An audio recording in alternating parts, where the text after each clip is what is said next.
sebuah potret kabupaten berkembang di pesisir utara Jawa. Wilayah asri dengan penghasil komoditas utama pertanian ini dikenal sebagai kabupaten tertua di pantai utara. Tak ayal, tanah warisan Pangeran Benowo yang berdiri di Provinsi Jawa Tengah ini memiliki deretan destinasi mistis yang menarik telisik. Di antaranya adalah fenomena robohnya jembatan Comal.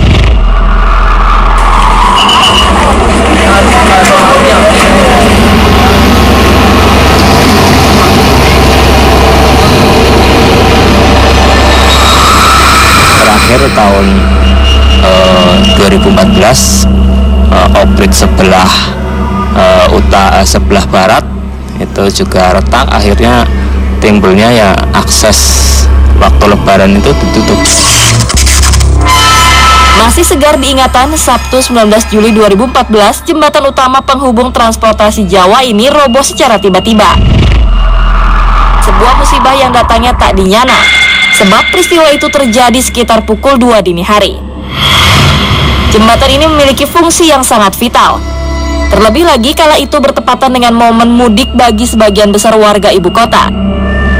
Praktis mobilisasi antara provinsi pun tersendat. Dampak terburuknya kemacetan panjang hingga mencapai 15 km pun tak dapat terelakkan. Spekulasi dan opini pun mulai berdatangan. Berbagai analisa dilakukan untuk mengetahui penyebab pasti robohnya jembatan besar ini. Mulai dari terlalu besarnya beban tonase dari truk-truk barang hingga kesimpulan pun mengerucut kepada faktor alam, yakni erosi lahan akibat derasnya arus sungai, sedikit demi sedikit melemahkan pondasi tiang penyangga. Yang menarik di balik fenomena tersebut adalah intensitas fenomena misteri yang terus terjadi hingga kini. Waktu diganggu ya pernah di situ saya, cuma kayak ada orang kelempar batu, cuma tak cari orangnya nggak ada. Kebetulan pada waktu itu perbaikan jembatan itu kan saya liputan dengan rekan-rekan wartawan yang lainnya. Itu ada beberapa tenaga kerja yang di sini minta tolong dengan saya secara pribadi, Pak tolong Pak itu coba difoto, ada orangnya di situ. Katanya orangnya cantik, seorang perempuan. Gitu. Saya mencoba untuk diambil gambaran, tapi kenyataannya enggak bisa terekam di di kamera. Di atasnya itu ada pohon bambu kuning, di bawahnya gedung, kemudian ada katanya penunggu. Bentuknya ular besar, kemudian kepalanya kepala kerbau atau sapi. Tempat paling kuning itu kan agak gimana ya, ngeri lah kayak gitu. Ekskavatornya nggak bisa kerja, ya tenggelam.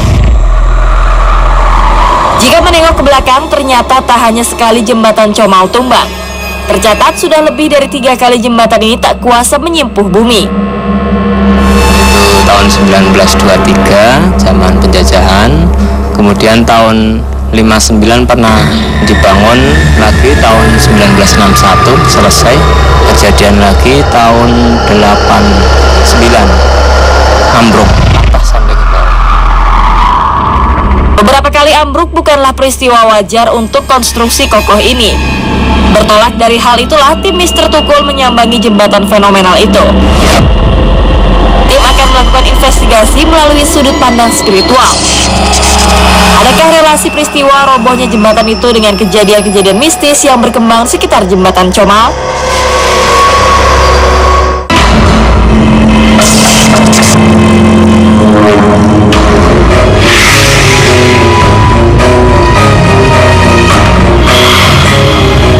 Oke, Mbak Ria. Ya. Oke, pemirsa, sekarang saya sama Mbak Ria sudah berada di samping jembatan Comal yang ada di Pemalang, Jawa Tengah. Ya. Ini jembatan ini, Mbak Ria, yang saya pernah dengar cerita-cerita, mungkin bisa legenda dan juga cerita orang yang memang pernah terjadi di sini ya. Itu sering 3 kali terjadi ambruk. Ya. Dan yang terakhir kemarin tahun 2014. Baru kemarin setahun. Dan jembatan ini memang akses utama untuk orang pulang kampung dari Jakarta ke Jawa. Dan ini Pantura ya, pantai utara. Bisa dilihat sendiri itu kayak truk semuanya pada lewat di sini. Ini terbukti pemirsa banyak sekali hiruk mudik orang-orang untuk aktivitas di sini. Terutama apalagi ketika menjelang puasa atau Lebaran Idul Fitri.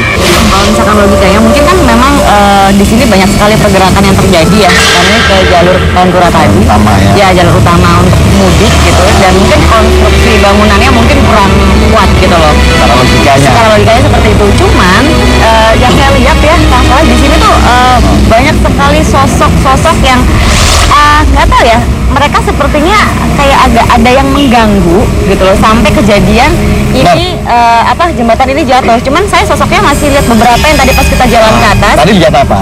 Pas kita jalan di atas. Di situ saya lihat sosok wanita-wanita banyak di atas.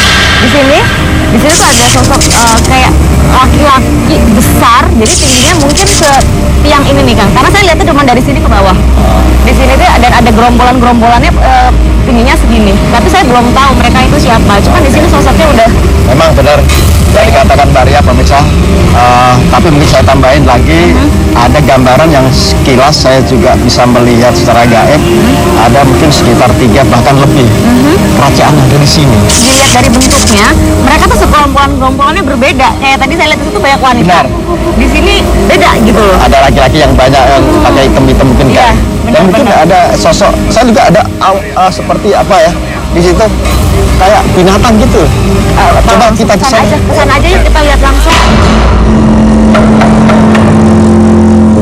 Maria, tadi kita ketika ngejar kayak hewan gitu langsung Iya. hilang ya? Langsung hilang sampai situ ya. Sampai Langsung ya. seperti di tepian apa itu agak pinggir kali, pinggir ya. sungai. Kayaknya dia turun ke situ deh Kang Soleh. Soalnya pas tadi kita kesini tiba-tiba dia kayak jatuh ke bawah Jatuh. hilang. Makanya ada suara tadi seperti keburu air ya. Benar. Dia jatuh ke bawah gitu. Tapi ini sepertinya ada energi di belakang sini yang buat kita penasaran. Kang Soleh. Apa mau ke Coba Soleh? pemirsa yuk.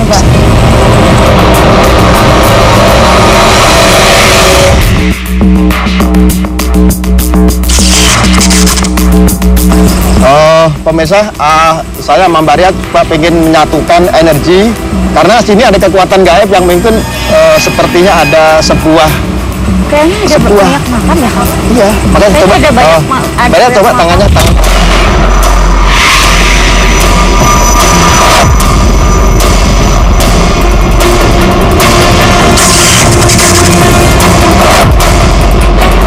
Ya, Mbak Ria. Ya.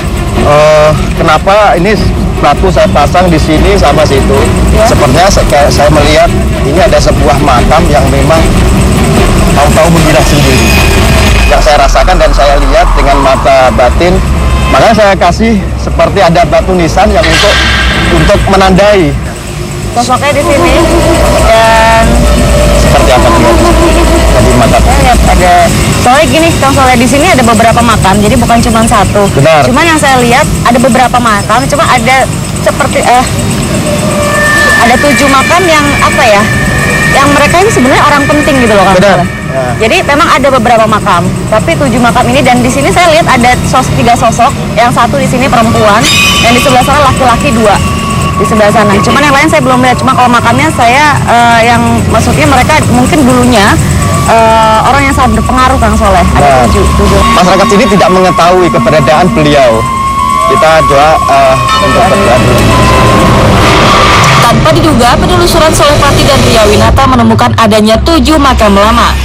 Diduga makam ini merupakan tempat disemayamkannya leluhur-leluhur kabupaten ini. Solepati melafalkan doa sebagai bentuk penghormatan kepada mereka.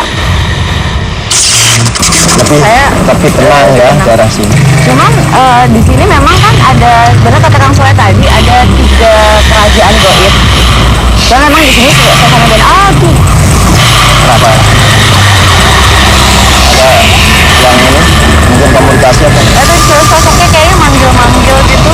Perempuan. Sosok perempuan. Oke. Pemirsa, Mbak Ria seperti ada yang memanggil sosok perempuan.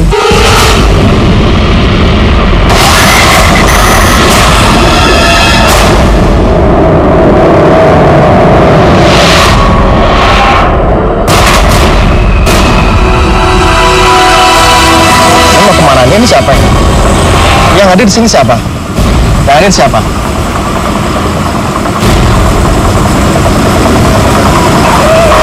Kenapa Anda menangis? Sepertinya kesakitan dan merintih menangis kesakitan.